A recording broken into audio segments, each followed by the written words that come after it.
awangudde. Any result arising out of Besigye ali mu kkomera zaali zikuba Museveni. It was intended to humiliate Museveni by Ogola. Kakati otafire n'akigwamu. Otafire mukwano gwange yalugwamu.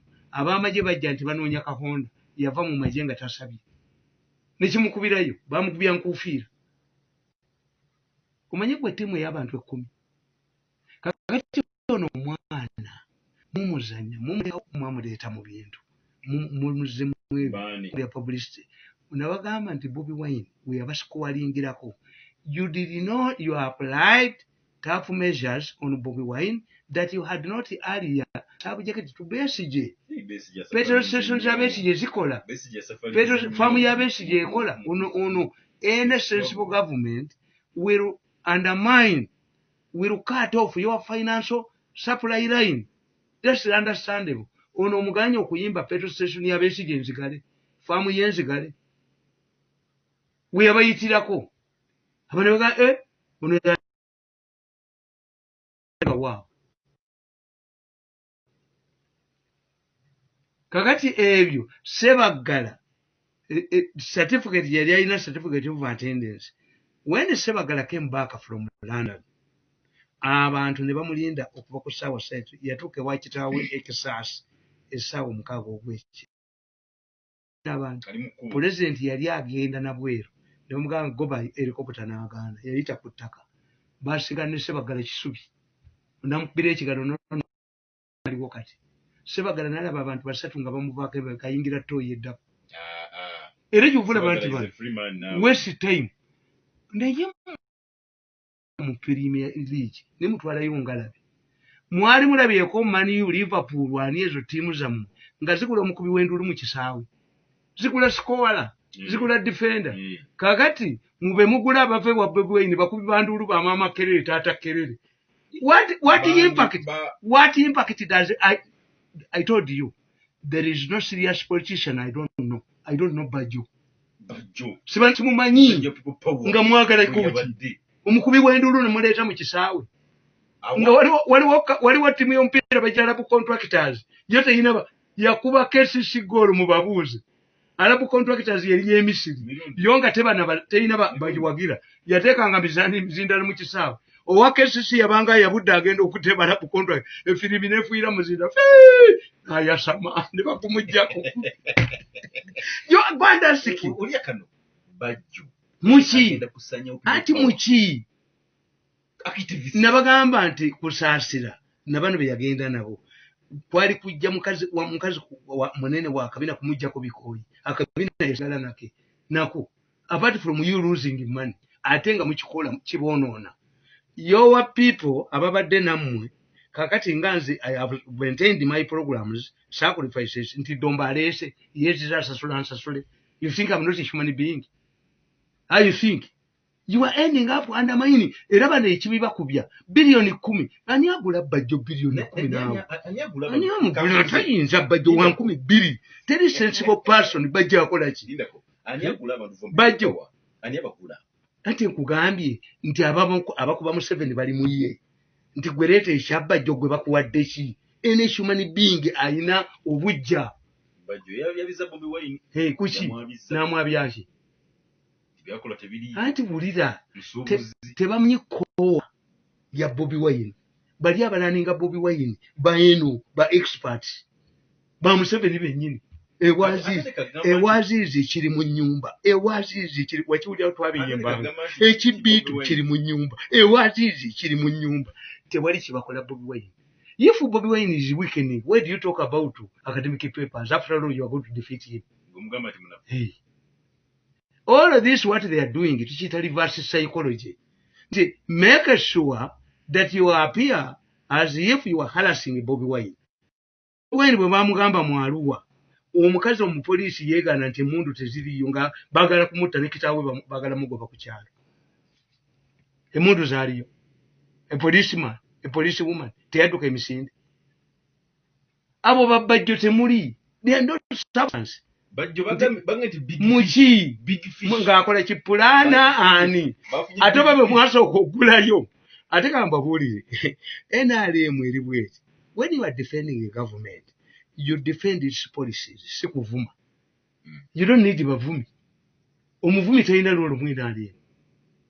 I cannot buy omuvumi. Mama Kerere kati mumbasiramu mwina kugonde ku mawuleti. Abantu baba basirikidde bwe batulina avaayo. Allahu akbar. Kati bamugula imamu. Noyo n'omugula sente. Nogandi bano baagulanga Khalifa w'ennateete nga yayimba. Khalifa bungu. Ogula Khalifa w'ennateete. N'omusajja Allahu akbar. Nti mugula oyo. N'ogula oyo. Tikiyamba obusiraamu. Bwe yayamba omusiraamu. Nti akuba engoma mu bakatuliki. N'akuba engoma ng'agizanyira nako akuba ennanga. Nti bw'omujjayo ekkanisa egwa tubakubireko mu ngalo. Tubakubireko mu ngalo. Basajja mmwe mubala. Ali ku kampeyini ya Museveni abala. Tomutuma abazannyi. Tomutuma nnyama mu katale tagisobola. Naye mwali muguze eki. Besigye bamutwala ogula helikopita yaleeta mivumba bamutwala mu winter. Mwali muguze eki waliwo lwe baleeta engatto yunifoomu z'amagye nga z'Abachina tezibatuuka abasajja abawanvu nga nammwe abagenze abasajja bava mu Eastern Uganda be baalipimyeko mwe mugenze okugula ne baleeta engatto z'oludda olumu. Kati mwali muguze eki. Nene bajjo balese Khalifa. Kuki? Ani amumanyi? Immediately you get a scorer mu omuzannyi azannya. President wa Real Madrid aleetaani nti omusajja oyo omukubi wa ndulunye ebungereza mumuleete mu Real Madrid katubakubirako mu ngalo. Piga makofi. Nze ntule wange neseka nengamba abaana bange temubanga ngabo. Bano kye baliko they are looking for money. Ababikola they are looking for money. Ekitegeeza bajjo ali mu sente. Naye bagenda zikozesa ki bamuwako ebitaano ayina. Bampita okugula emmotoka yoono ogundi w'ebikoofiira nga bagikuwatidde wali ku gundi. Abitikisi. Baamuleeta mu mmotoka ye ne babala sente ze bamubanja ne bamuwa emitwalo 6. N'alinnya booda. Ng'obuseera bumugoberera emabega ekizozi ya booda yerimu empuuta. Mmotoka n'agirekawo ne bankubira essimu. Nti jangu olabe. Yagula nene gwe nabano gundi musibe yatwala n'agulira emmotoka era zaabalema abo temuli era bw'obalaba beekyanga abaana beekyanga simanyi gundi kati ekyo kigundi kiraga ddi kiina biliyoni 3 zibagenda okibbisa bajja ekifumita ebikwasowa bali ababbi bali kufa wali amulonda mbuzi ey'ekibuga kye waliwo omuwala eyayimba gwe mmeeya w'ekibuga kyange ng'ekibuga kyayogera temuli madubuka mulimu nviiri.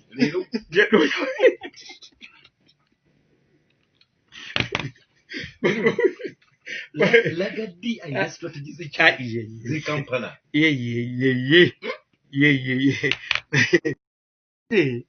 Bwe baali bamutwala nga abasajja batuuse Nakasongola yagenda mu kkomera n'agamba abasajja am the Minister of Finance mujje munwanirire baatema butemi kubanga abasajja bali baaga nti bulijjo obadde obeera stable weryozeeko eruziro tukima abo temuli. Those are muddying the waters. They are muddying the waters. It's only because nabagamba nti abalwanira Museveni abo ebyo byonna kati that is a plan to get money. You get money.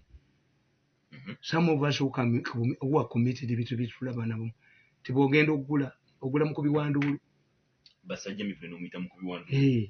Basajja mivule. Ate kakati oyo basajja mivule mumukuba omuteerako byabadde ayogera ne byayogera kati. Ate ate alaba ddi. Oyo basajja mivule mwali mukoledde ekintu kimu. Give him money and keep quiet. Who will listen to you?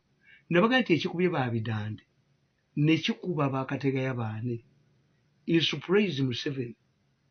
Ate noga nti oyinake weekoledde nti ate njagala mujjako tubuulire luli wali otamidde oba gukuweddeko. Yes. Ffe batugamba mu byobufuzi. You cannot move from one extreme end of politics to the other. People will not listen to you. But you. Politics stay.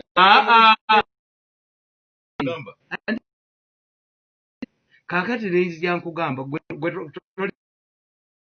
mwemaze ne gundi people power naye escreening kati batu mukunde balinze nene tumukunde tayinza kugula bakubi bandulu abo tabaagala Tumukunde amanyi scare corona bana abala anti nkubuulidde oba bandi zino bakuulamu abantu kati sooka otunuulire abo abayimbi omuwala ayimba ennyimba n'ayimba naye ng'omulenzi kompoza mulala kasaba kyawagana nga tekyamuwa ng'ayasama kati I must find out ono kompoza ye w'amaanyi mbw abakubi b'amasimu oyo nalweso yakwata abakubi b'amasimu yakwata gundi oyo nanyine sawuli yako n'abagulira emmotoka n'abawanga obwa natalina n'abakolera atya mbw abaana abo be bakunga abantu beesige najjani abamenyi bannagundi sawuli yako n'aleeta nakana akangegenya n'akawa sente ne kagula emmotoka kati nga nzo mpita mu meeting yaabo mitu ate nti ngenze wannesangawo bajjo nzi nenjogererawo me can I reduce myself to that level mba nagendera ekyemagero okusoma political science a person who can help you in an election is somebody who can bring you votes. In fact, ogula babajjo kibategeeza nti mwe mulemeddwa bajja akulemesezza ki? Bajja akulemesezza ki? Ayabwino. Kuki? Bwino aliwa. Kububwe kuki bwino ki? Agenda kubuusa talina bwino gwamuyinako. That's rubbish. Mbotole, otola nabo tolencha. Tatuwapanira. Kale nyama mwago n'amanyo. Ngutabusi. You are wasting my time. Wakati nkugamba nti key challenges obeena leero. Nabagamba nti bino byonna ebiriwo bijja kubeerawo. Nakugamba nti the nature of politics. By the nature of politics, it's not easy to concede defeat. This means that however much the election process can be transparent, losing candidates will always find reasons to reject these results and try their luck again as independent. Katodiranga omuwala ono West Nile oli yafunye kanaana ono ali musimanyi mukasaamu nti yajja kukkiriza nti ajja kukkiriza addeyo egundi ati Museveni kyadalwanisa anti kiremye kuba voters register yabuze nakugamba nti kasita mwogera nti akalu kabbibwa nti akalu baakabba kaba kafu kyova olaba nti bano batanga odoyo amagezi gaabwe baleeta kadaga akadifending gundi tana agenda okubagamba tana yagamba gundi tanga odoyi how many delegates do you have lwaki busukkamu bwabuddewa aboggola tatubakolera tewali yakujjawo omusajja gwe tubakolera nkugamba nti egundi the money factor since the introduction of money in politics other factors play a secondary role whether it is security ballot or lining up behind candidates. One must give out money to voters in order to win. NRM party is not an exception. Ebyuma byange gwe biraganga ayina amakuti ya gasente amakuti ya musanvu. C. Participating in party primaries means that the candidate faces two general elections. This is so because the candidate faces an election from NRM members and then later in the final election by all voters. Number D. NRM contribution given the amount of money spent on campaigns. Being an official party candidate does not make any difference.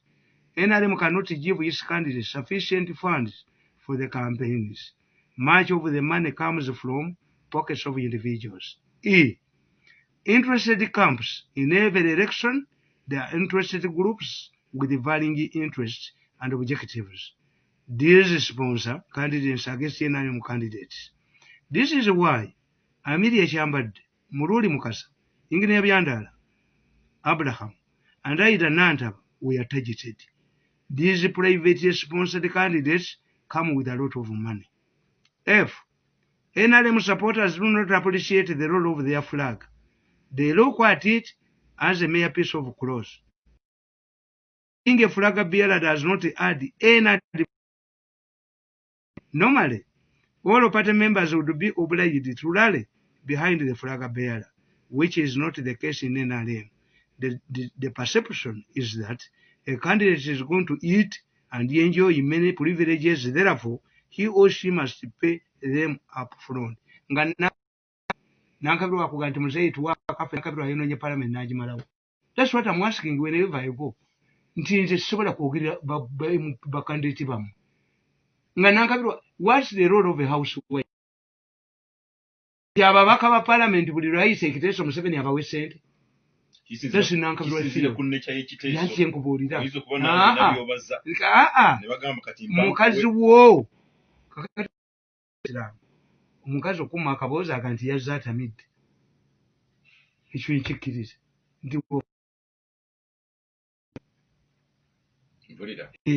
Kakati yakala nkubulire gwe baatuma okusala enviiri ogubuta omutwe omubi. Kinyozi.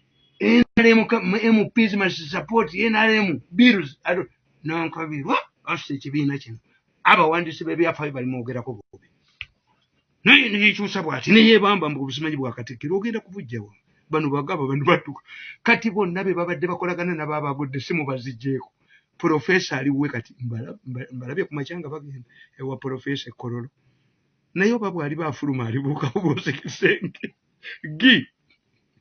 Future benefits.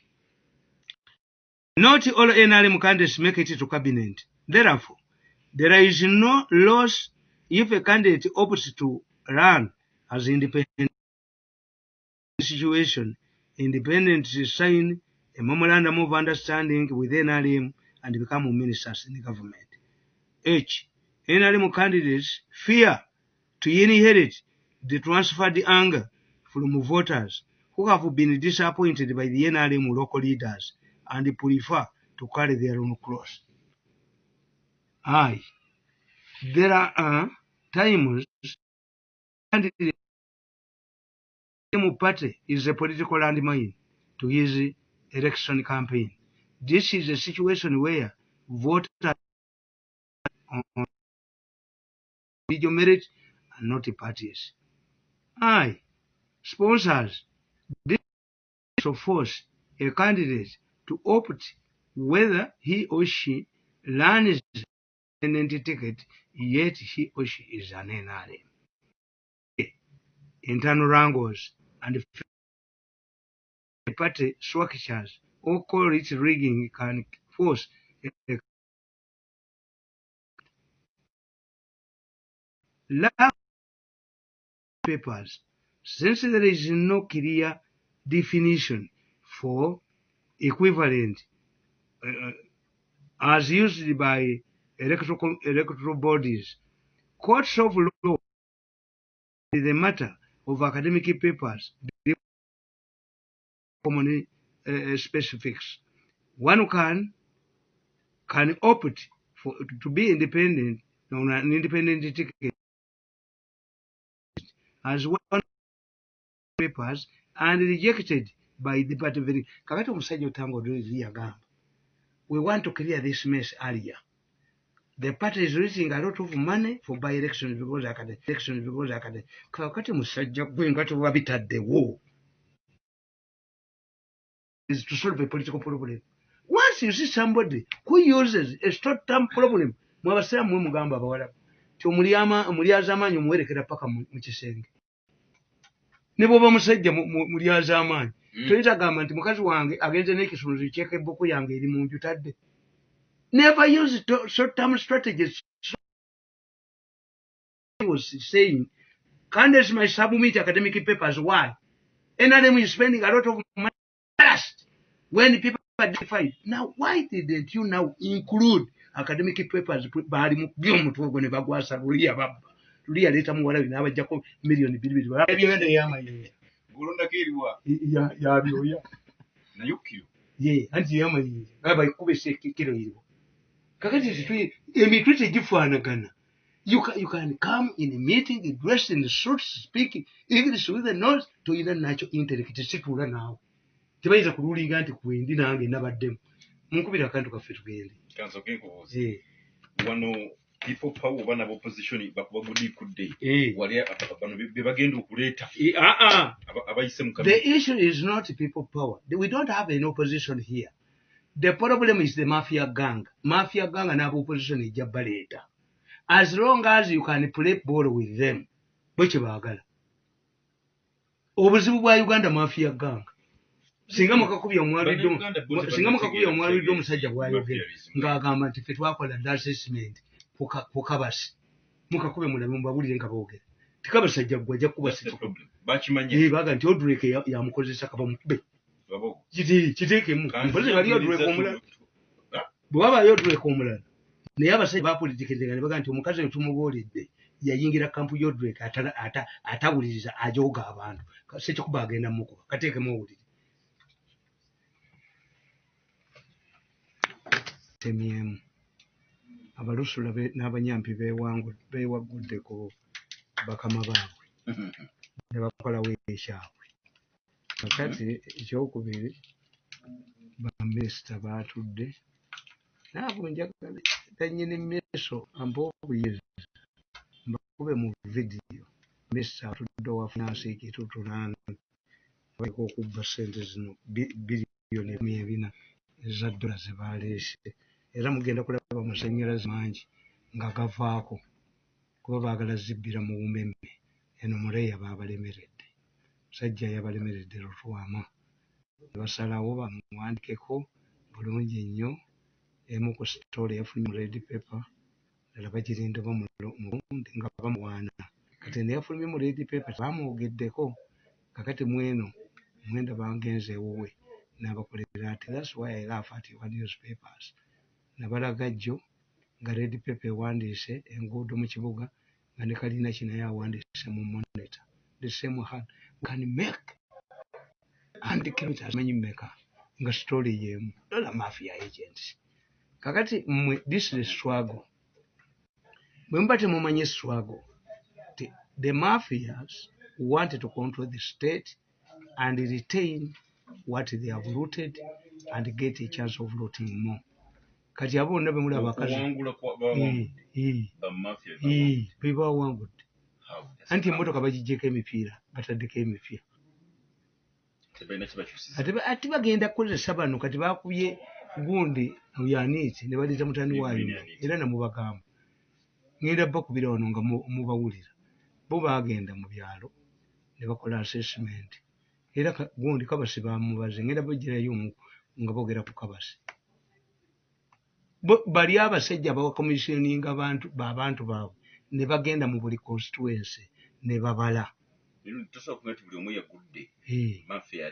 ate yeefiirwa nkugaye mafia tefiirwa Abaganda bakuga nti omuwa butwayi n'emmere ye tabula gwatta as long as kuba bo bakimanyi ti lwaki why do they man like me I'm arrogant I make my money ninonjeza sente zange sifugibwa ne bali bazina buli tulaba alukyamazinga bakomawo bandi bonna bakomyewo kati eyo syndrome tugiina mu byobufuzi nti tugeze enjawulo kyeri wakati w'embwa n'ekibe singa okwata embwa yo eri ewaka n'ogiza mu national park efe enjala ekibe ne tekifa ekibe ekyo tekibeerangako domesticated kimanyi okweyigira genda oyole amazike enkobe z'ebusitemu zize mu national park they die tezimanyi kweyigira zimanyi okukwasama kukanyugirwa menvu kati abantu bonna abo abali mu gavumenti kyobalaba bajooga ne babafukira omusolo ne bakola ekirala omusajja wa PhD nga miyingo sente taziryangako 400 billion kati yazoogerera bali abaazire bali ku faamu zaabwe bafuuwa mikka nti believes nti obwa minisita abufunamu so therefore kakati bano abalusula abanyampi bo kasoyingira obulusula n'obunyampi mu mutwe gwo you cease to believe that you can work alone bayiga ne baleeta nannyini embwa n'abagabirako be balusula era have written it the politics of abalusula and abanyampi nako katabo ku weekend kajja kuba fulumi so kakati tegamba that's very important it is a triumph of the mafias bo bafunye empira ku motoka zaabwe baje tu don't be excited except in Western Uganda anti mumulowooza nti amawanga agatafuna midaali tegagenda mu Olympics except in Western Uganda kakati mmwe what you don't know this is buli tiimu kati ejjayo abanadduka mu Olympics atuuse ku kibinja ababuka high jump bava ku gundi, they go and come back. Most of those people who have gone through will never win it. Except in Gundi. Ate bali kuti. What makes ye minister? Kakati nakugamba nti Eriyoda namubala wano. Nimuga nti Eriyoda byasiba nibiragala. Eriyoda. Yava nimuga nti Eriyoda problem ye azanye kibaita political masturbation. Ba creating out municipality na veno n'alagena. Nga bayina enkolagana ne kamuntu.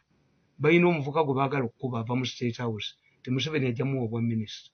Kakati bagwe baabala ate siyoyo. Kateesumbwa n'ayingirawo. I heard put people like Kateesumbwa. Why? Nebaga nti bakateesumbwa ekibaleese mu byobufuzi. Baabeyambisanga conveyor belts. Kateesumbwa yabaga nti oba nze nabbi. Fayiro ziizo. Arrest me and see. I was an agent of somebody. Ono mukazi bugulu woman yasuula bank. Lwaki agenda entungamu? Bakateesumbwa helped them nti sibe babbi. No. Nagamba nti President Museveni nga yali osiwe ekibuye n'alaba court order yali giimplementinze. Nimbaga nti President Kagame singa yali Rwanda abasajja ne babakwasa abatuusi batte bakazi batte batuusi bannaabwe would have been picked epanga naye n'atema. Because those people who killed did not do it out of will. Baali babadde ne bakazi bwefeero time ng'omutuusi amanyi nti omukazi muhutu n'omuhutu nga wasiza omutuusi. Did they kill themselves out of domestic violence? It was an order. So kakati nzi nkubulya ne ganti who is the winner, and the winner is the mafia. Bano tebagenda kuddamu bba kubira Uganda bayinza oba balina ekifaananyi kye balaba ekyekibiina naye nga mundu kirimu bituli. Yes. Ekyokubiri kankusomera akatabo kano nakawandiika nti the invisible hand. Visible hand nagiwandiika for the future will exonerate me, dated 19th July 2012. Ulira. In my opinion, the beer is mixed with the poison. Nabagamba nti in my opinion, the beer is mixed with the poison. Therefore, on the losses, these are explainable factors, but the NRM is not capable of explaining this. Likewise, a drunkard can die from poisoned beer or of overdrinking. The reasons we are losing and the factors I have enumerated above can help us to understand whether a drunkard died drinking or poisoned beer. In my opinion, the beer is mixed with the poison. Why do I believe so? Anybody who wants to understand the NRM current political problems must trace them from the primaries. The president issued directives to govern the elections. He suggested that the party should have an updated voters register to avoid rigging and to ensure fairness and transparency. At this time, in 2010, Museveni abalagira 29 ntimuteekewo voters register naki. At this time, there was a small group that was updating the register. However, other people took this role, Mwara Wambabas, promising to produce an accurate register. However, their intentions were far from this actual role of producing and taking over the register. They did not want to produce a clean and accurate voters register. In the process, no accurate register was made, and consequently, the NRM party elections were made by vote buying and favoritism and open rigging and money. I came out strongly and warned that the NRM organizing committee was deliberately undermining the NRM elections process for both the political and financial benefits. At this time, nobody picked interest in what I was saying. Kakati okiraba nti akalulu kali akabiri 10 mbakatta. Tewaliwo voters register kano kabadde katya. President yatusenuga nti anabatali ku register. Why did we spend money on this? Wali okisanzeewa. Kati n'abatalina kadi muyingire muli ekitegeeza abagenyi tebazze. Abali invited tebazze. Emmere dibi. Yes. Abe Kampala banaye muve ku ntebe entebe z'abagenyi bannange nammwe musembere mutuule ku ntebe zino kitegeeza area bwe ya reserved for the visitors. Yes, naluli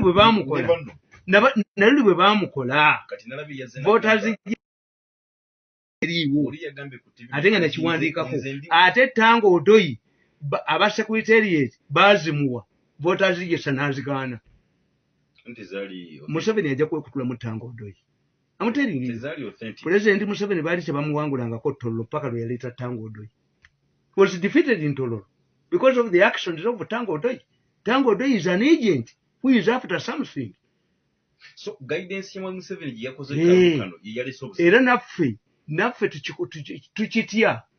Tuyinza okukeera ku makya Electoral Commission n'etugamba n'abatali ku voters register mulonde. Kakati yali emyaka 18 ogibalira ku. What was the purpose of the whole exercise? That's why you say nti singa aba UNEB bagamba nti n'abaana abatawaayo ssente zaabwe ze mujja kukola, it affects next time. If there is a possibility yes Museveni yakyetidde bamuziga bali abasajja babala nze mbasobola wano abasajja tebalina mulimu mulala ne bagaa nti abamafiya ba Uganda oba comparinga naba stock exchange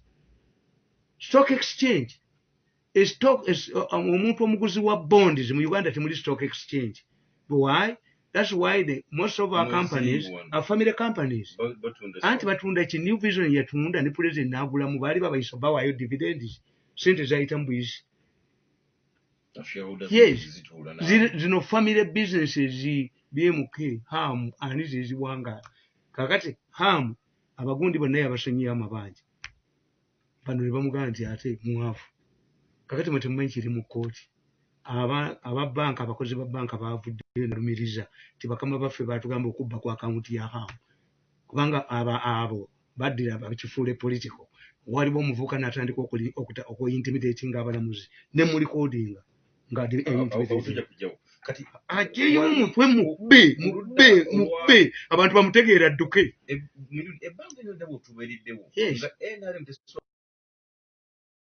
kyembuuza what was the process a holiday and the finances by distributing voters register going to right to register NRM nkomero kati kiri ekyo nali mumega ekyo gumbi nali mumega nali muyizi. Instead of going to hunt they go to the national park and watch animals. Kakati omuyizi amagezi ge gali bwegati abala akasolo nti omuyizi addire ente n'azisibamu ebide embwaze kati embwa ne zigenda nga zibogola kyobulaba omuganda gamba nti akanaafa tekawuliza ng'ombe nedda kaziwulira. Abayizi bakola noise naye kye bayita ekizigo ewali sharp shooter tewaba noise. Kakati the animal is trapped is lured into the quiet place ate nga wali more dangerous we wali a sharp spearman.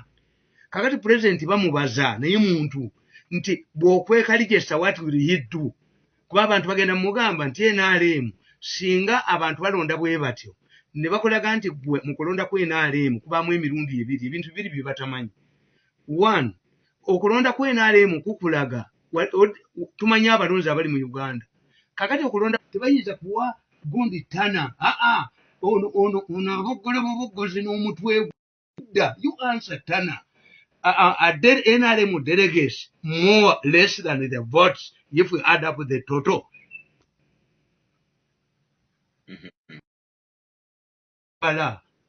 It must be highly intelligent. Bobaga amawulire barundi mbagano okwogera ng'oŋŋaana otya omumani nagusuubula wammwe sikuyongeza kabuli nga ni kwogaana okwogera stupid you okola kikwata mu kino. Omwana bw'aba apama nnyo tomusiba nappi mumme matayonke kitono. Nappi ate osibye mudumu.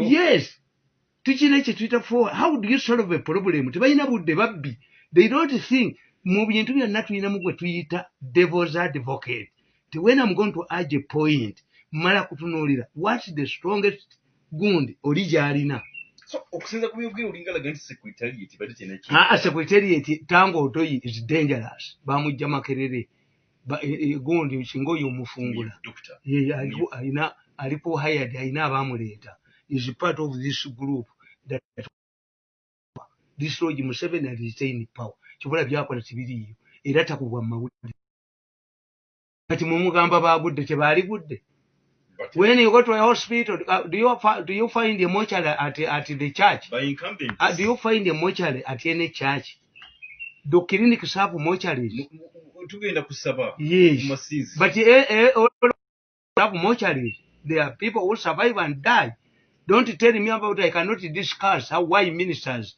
have yes has government delivered sente za government na covid yani bazibbi I don't expect the minister to perform nali owinyiza n'okwewunga singa ba performance bulungi singa ba minister ba Museveni bakoze singa government delivered twali ebuuziza is when you lose an election and Museveni tawangulwanga ku Kampala he loses ababbi babba Kampala ne batulugunya abantu babba Butoda ne bakola ki recently I was invited okwogera mu bakadabe nali ne bagana ne mumukoze ekiwa bagoba Butoda nga mulaba Kasita Sekito n'atawanya nagala amaduuka nga mulaba kati Sekito bwe yagenze mu kwesimbawo has NRM tried to capture Kasita if you know that Kasita is important where are you to capture Kasita government ya delivery yenso wacho bamugudde era yekinyata yalina enkola nga akugamba if you defeat a minister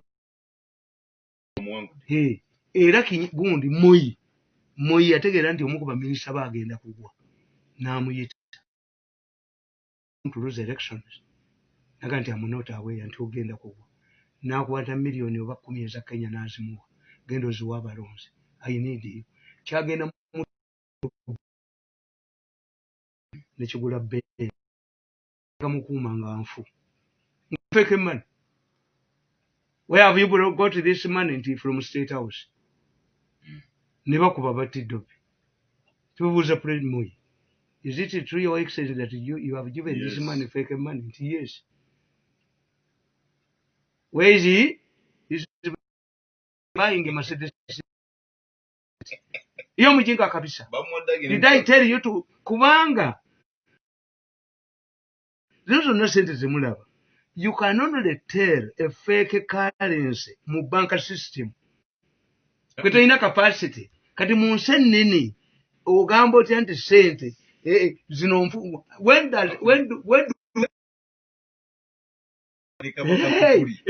Paulo ekyanga bamukwalya mu banka nga atuteyo gundi atuteyo pound ze babbye ebungereza babba pound ebungereza ne bamusasula kuba bamukwatya mu banka waayo zino sente zali mu transit ng'enamba zaazo ziyolede translated in all banks transmitted Paulo ekyanga bamukwata former prime minister bamunywereza mu court mu banka ng'alina fake money kubanga bazibba ekitugulu ne bazibba ne batyamu n'oyo omusajja wa poliisi bali basuula omulambo ne babakwata kati ono Paulo etyanga bamusasudde yakeera mu banka ne bamukwatirayo kuba sente zaali zimaze but if he had kept his money akantu kamwe kanyumije bw'owangula minister fuka minister kinyata you defeat a minister you become a minister but oyina magezi kakati to me that's not important nti are we losing in Kampala or we are being defeated we are losing in Kampala not defeated because at one time ababaka bonna abali mu council ya Kampala bali benale we had the majority Lukwago yajjanga independent osisibu ajja ne Lupia Banda nono omuvubuka ne banyaga ekibuga mwana oyo yalangirira ko nga minister wa presidency alese train mu ggwanga bakuba abantu kuleero ne babajjako ne banyaga ettaka lyonna ne balitwala kakati what happened Musisi n'akwata council ya abewolere mu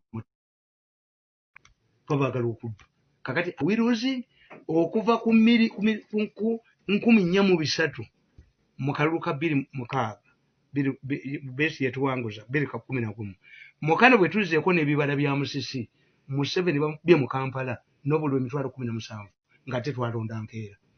Is he losing? Is Museveni not popular? Is popular. Naye abantu bakuwoninga warning shots bakwagala naye kati n'akwata ssente ne Nakyobe n'ayingira ekibuga n'agenda ng'azigaba nga gyazigaba gye bazijja bagenda mu Owino ne babaga nti mmwe tubaleetedde miliyoni 4 ku akawunti ebibiri ffe twabyesabidde ne bazijjayo ne bagenda tuvudde mu State House. Omuvubuka ono omwami gundi Kisanja eyali azigaba yasanga ab'emundu ewuwe ba mu ssente kakati ki are we losing? We are being defeated. Mu kibuga mweri one of the strongest strongholds of NRM is Kampala. Era nabagamba tisirabanga kibiina kiri mu buyinza kirina maanyi mu Kampala nga NRM. Ani nkubuulire NRM is next to Bushenyi kibera obululu mu Kampala ne bwofunamu emitwalo 8 nga bu district bw'Obutambala Bulaakayi Bukyotera bulina abalonzi emitwalo 4 oba okubi gwafunye miliyoni mu Kampala oba okubi bw'Obutambala bumeka anti nkubuulidde efunamu ate nga ekigifunyamu kiri kimu nti gavumenti zonna enkyamu amaanyi gaazo gaali mu Kampala. Mu Kampala mwalimu risiiti ya ssente nga bw'oba otambula ne ssente bakubuuza risiiti ya pesa iko wapi wano Kalanda Lugongo asaze mu Ndeba tebalinnyayo nga tuyitayo Beirut wano wonna Kasubi Museveni agenza okujja nga wonna baayolako abantu ne babayola mu Lubaga ne babayola Egundi Emutundwe ne babayola wa abakazi ne babeetisa emifaliso ne babayingiza olubiri ne babawasa Muwanga n'abayita nti mujje abafiiriddwa ebintu byammwe mujje Bazire yajje saa 8 nga alina driver we akugulu kumu n'abagamba babuulire bw'obanga oyina essaati 2 muganda wo Mujaasi n'akusabako emugimuwe muganda wo ali ku lutalo bw'ajje muganda wo omusirikale n'ajja mu nnyumba yo n'ayagala okudigirako ne mukazi wa baamulidde muweemu naye Baziriyo tewali yajja kintu mu lubiri kakati olw'okuba fwe wano mu lubiri wano mu Kampala waliwo omusajja yali w'amagye yajjanga essaawa 9 n'ekisawo kye nga tanyega muntu n'emmundu ye n'atambula ekikubo kyonna nga basula mu busozi ssente tewali anyega nga mu Kampala mulimu bbaala emu yokka ekeesa bagiyitanga odokomiti yali awo ngako oba odokomiti kitegeeza ki odokomiti nga ye bbaala mu Kampala yo saawa 8 nga badduse dda yali abagundi yali bamagye nga bwe babeera odokomiti nga ye bbaala yokka eri mu Kampala kakati because the Kampala people suffered when the president took over nateming people believed kyobula nkuga nti mu Uganda mulimu uncelebrated unique things about Museveni abantu ze batakola nti odira otya abananga e Rwanda bw'oleeta embonda z'abawala nga beetundira opposite ne Makindi balakisi ku mulembe gwa Mene okikola oba ogombete kye baalikoza baaliyodde baamalaya ne bakyo anti mwe munoonya basajja bw'oba mutunda ffe tetulina ti munabuza nini Makindi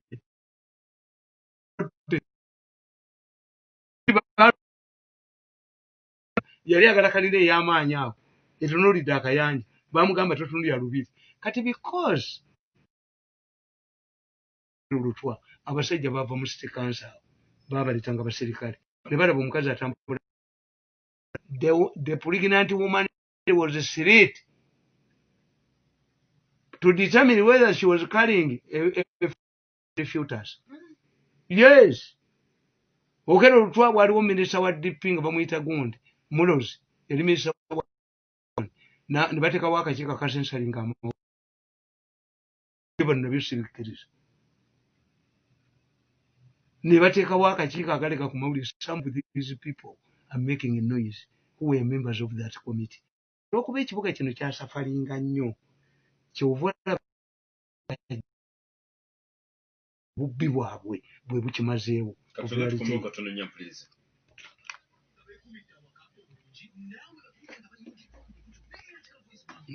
nteramu dokomiti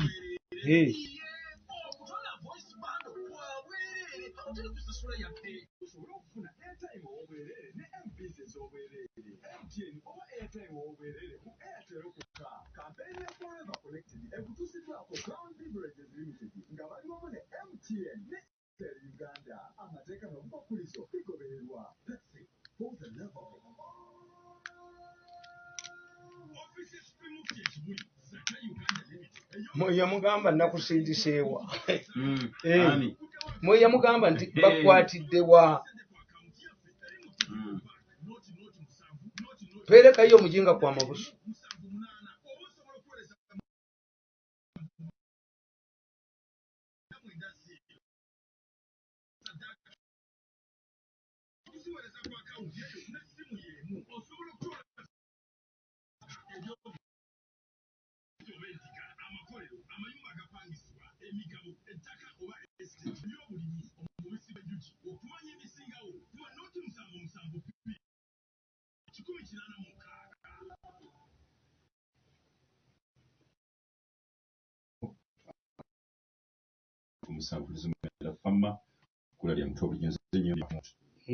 Kakati nkugamba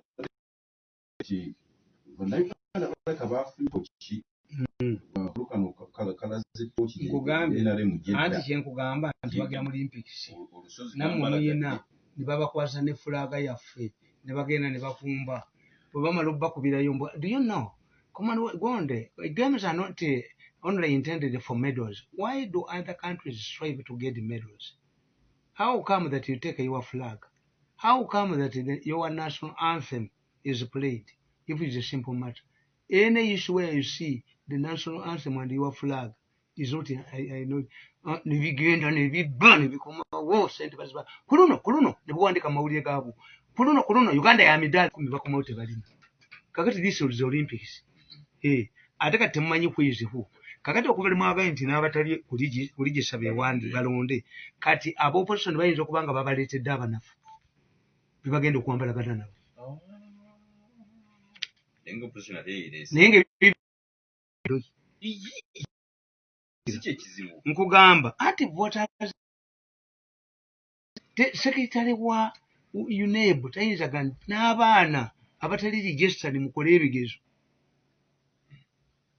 I don't blame the president. Why? Nti bano bamalo yesanga mu kizibu ti ali accessible chairman kati ali accessible bagenzi bamugaye nti muzeeyi omanyi voters register Otango Day was given voters register in time, he rejected them. Miso sources nkugamba nti naluli era bwe bakola Museveni nga bamaze akalukoonoona Museveni's intervention mu 2011 responding to this outcry from the victims of the deliberate elimination exercise discussed above, the president appointed the also sacked a team. However, the Chigungu could not repair the damage. In a few cases, elections were repeated, but even those who came were part of the original scheme. They were financed by the invisible hand. This is comparable. What the president did by appointing the Chigongo committee is comparable to a parent his pregnant daughter against bad boys. The advice comes too late because he has already conceived. It seems those behind the scheme already properly the president's mind, as they have done now, and put up remedies in case any intervention was made. The election had been properly and scientifically rigged.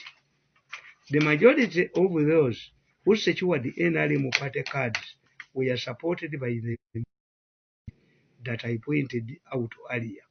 Even those in the opposition and the independent all belonged to the same group as today. Realizing that the invisible Uchitegeera bwe bamukoze nakati.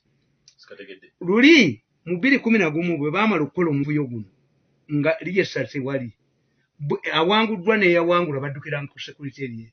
Who was at the security in Babas? Because the chairman is not seen. Yeah. Nina Yaremera Gundi voters like this man, Tango Day has done. 5 years later. I think the voters register is there. Motive ki obutaji. Anti nkugambye nti bamubaza. Aim was. Nti boba akipanga nti what will he do? Nti singa okubwange sikuba ndulu. Anti bwe nkuba endulu kitegeeza njagala Helep. Kati nse bwe nkuba endulu ate ndi mu perimeter wall. Oluga olutali lumu. Endulu means I'm seeking help. Kati bwe nkuba endulu ku kyalo babba neewalala. Nsirika busirisi gwe lukuba oyingire nkulage ku ndomola ya acid nfuwe olupiira. Mwena tembwa yange nga sigigenderedde. Mbwa yange ensenyi zaagenda ne zigwa ndowooza nga tezimanyi. Kakati ye ejja ku ddirisa lyange egira bw'eti etakulako erabye ebintu byetamanyi. Naye ono ani ono omusira ayingire ku nnyumba ya Salambwa n'endujja y'olupiira lwange neekapika muyi asidi bw'otamufuuwa bulungi ate akomawo eno mu mpewo n'apulira. Ofuyisa kimumwaki? Ninyeeno olupiira ne lufulumya waliwo yingiri. Concentrated bwakuba ku lubuto akuyita mu buyisi. Nawulira mbwa yeekaaba nti nze nkuba enduulu mi endiga bw'oba ogenda ogisala buuza abakinjaazi neekaaba tebagisala. Kati nze nkuba enduulu ate ani adduka anti endiga tetya kufa. Kindi buuza abakinjaazi bw'oba ogenda okusala endiga neekaaba gireke. Endiga yeebaka bwebasi. Sala ogende. Yes. Kaakati era nakano akalulu bwe kali ate nga nakabagamba nakano bwe kali nti in the 5 years president appointed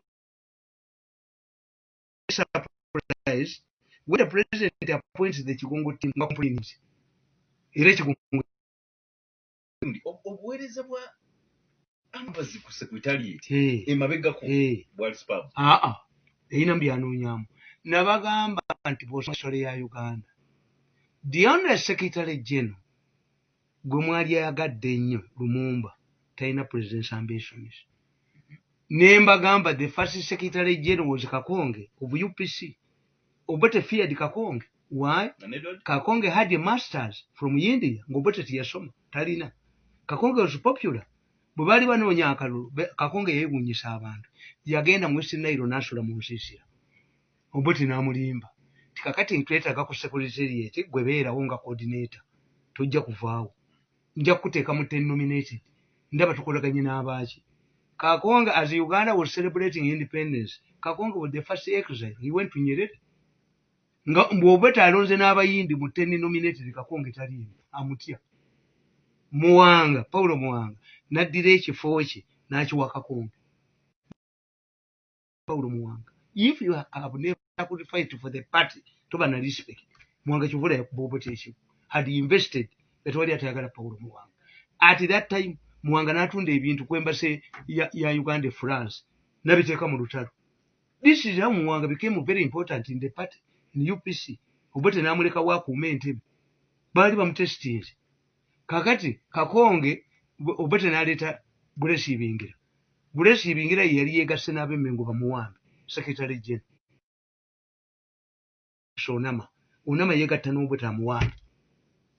Secretary General Mbabazi yali amukubye ekigwo. History of Uganda. Who does not harbor president's ambitions is Lumumba. Ate bamukuba. Bamukuba. Ne baagala okutunda gundi, baali baagala okutunda gundi 10 gundi. Bw'abaayo ssente baalooya bapate. Baalooya bapate be bajja bazirye. Bw'abaayo ssente olwofono ssente za COVID zitalyako ya banda weya. Bw'abaawo ssente Rogers Mulindo ye talina ziri akayina kutambulira ku bodaboda Loddomba gyaziri mu Jogaabo abo mubajooge. Me you cannot. When there is money, I should share money. The Baganda have a proverb. Tuli balungi kulya oba balungi mirimu.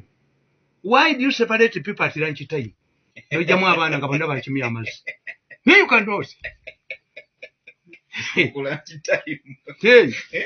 Kula time kwolabira abaana ababona abatali babo bitu binkola ndabigamba need money for wano mu Uganda zitenguzagala nnyo abaganda tweddira ebintu byonna ebyobusiro amazzi g'ekisasi enkeboka ogimanyi abeddira enkeboka b omwana olupa mayenga adduka talaba ku b yeddira enkeboka tweddira ekinyumu tweddira embwa tweddira ekibe n'ab'embuzi gye bali tewali yeddira taliyo tuyitaga muganda nti teneddira sente akabbiro ndika oba akabbiro kikoyi ebyo tebiriyo njoba akabbiro andaweya ebyo ebibiri wera omuwuliddeko nti omuganda yeddira sente ffe tweddira sente akabbiro ndika oba akabbiro kikoyi kyemukazi oba akabbiro andaweya sigirabako eyawa ku sente n'ebyo ebibiri tuli united tondyako sente gundi tuttiŋŋana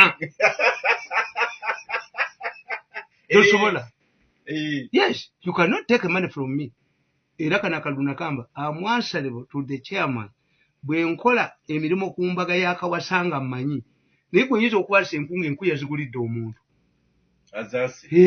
pulezidenti abawa sente ne beekweka nosanga omusajja weenaali munatunda emmotoka yange nga bagenda tuwangula nga sente bizibbye biziina yanti kati nze nina okukola nga kawasa mmanyi direct era kati yaŋŋamba okuba obutabo bwentambula nabo obwo obugatabo bwange obwedde obwo bwajuminga era mbubagabira nabupulintinga mbubagabira sikola mpaka nga kawasa tammanyi ekyo tekikusabanga tuyita mwana we Yesu Kristo ninga basiraamu ntuuka wa Allah butereevu toyinza kunziba eteriyo kakati sooka olabe kano si katabo sakawandika mu 2012 kano akatabo sakawandika mu 2012 kakati ate raba kano nakabwandika jjo abagamba authored on Friday 7th February 2020 at my residence in Kyengera, completed at 3:25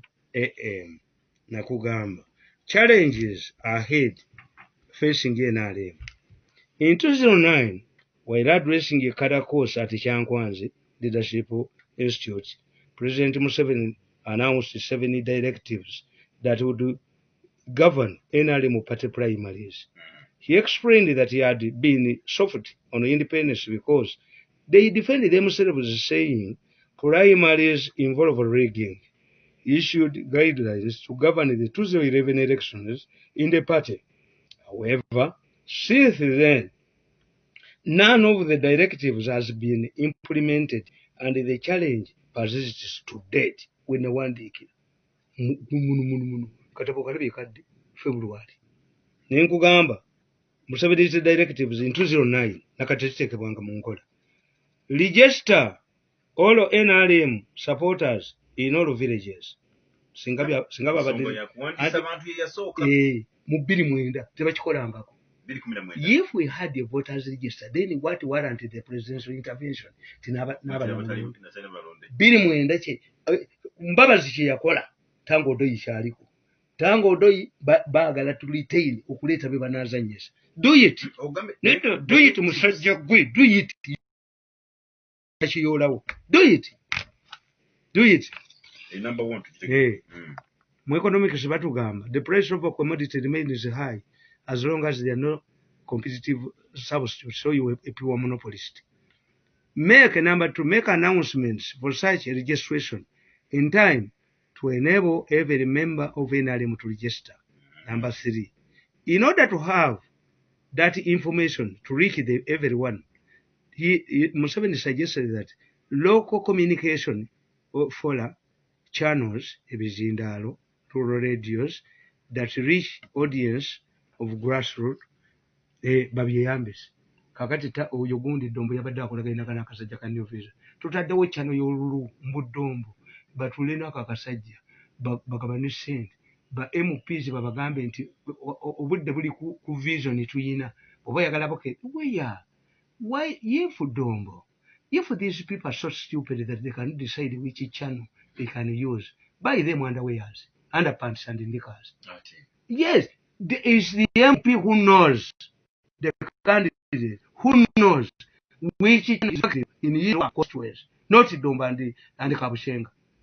Singa bamufundiriza ku luno ne badduka nadduka ng'empale tagirina obubbi bwabwe bubaggwamu tebaddamu kubba naye kugamba NRM should not support number 1 yabadde ya registration 2 yabadde ya number 2 yabadde ya communication number 3 anti bitwagala okusinzirako kwa yabadde order yali make announcement number 2 era yayogera ekigambo ky'Oluganda yagamba ki ekigambo ky'Oluganda kye yakozesa okulaalika mulaalika ab'NRM okulaalika mubabuulire weni temubagwako bugwe.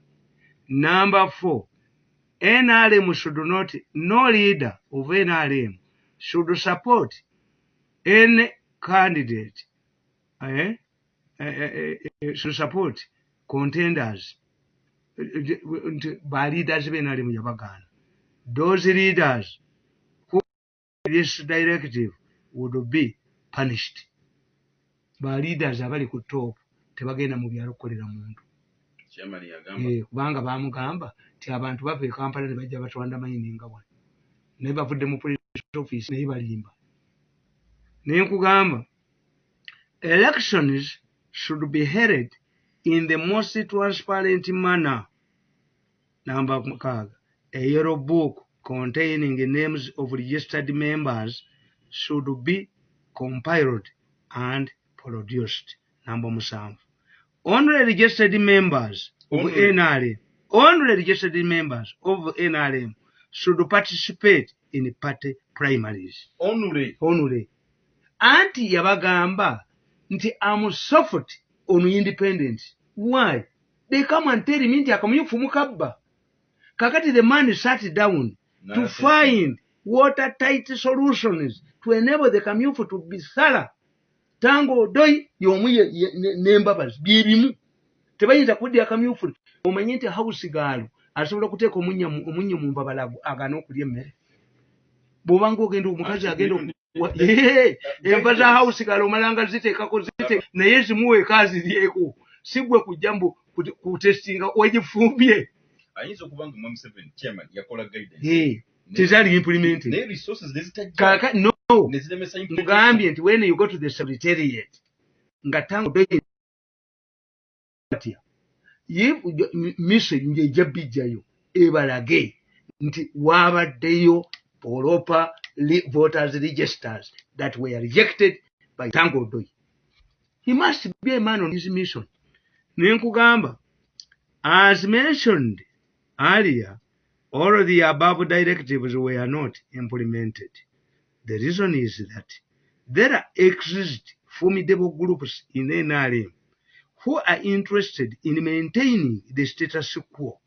For example, no yellow book was produced. A committee was set up at the Secretariat to verify academic papers. Tango Doy, Yababaluri, million billion. They were required to pay 2 million as verification fees. This did not work since verification of academic papers is a mandate of UNEP and the Court of Law. There is no judge in Uganda who will say that is politics. That's not legal. That's your politics. Omulamuzi omugezi w'embaali yabagobye anti kyenkubuulidde eyo ono gwe bakolera campaign. Why do you struggle?